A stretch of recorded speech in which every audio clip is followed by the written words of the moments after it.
Les banques et employeurs canadiens affirment qu'il est difficile de recruter du personnel bilingue qualifié.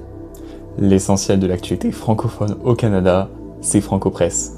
Devant un comité parlementaire, des associations d'employeurs et de banques demandent plus de flexibilité dans l'application des services en français dans les régions à forte présence francophone. Ils suggèrent notamment des soutiens accrus pour la formation linguistique en interne. En politique toujours, l'étude sur la répartition des demandeurs d'asile au Canada examine actuellement l'application du modèle allemand de distribution régionale.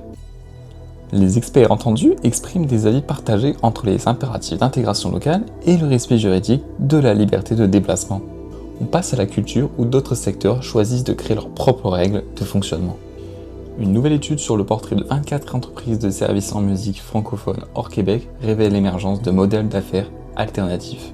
Ces structures font le choix de privilégier l'équité et le développement communautaire plutôt que les seuls indicateurs commerciaux classiques.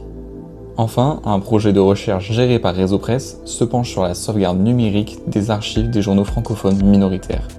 Face à l'ampleur des défis techniques et financiers de l'ossérisation, le rapport soulève la nécessité de collaboration, notamment avec Bibliothèque et Archives nationales du Québec.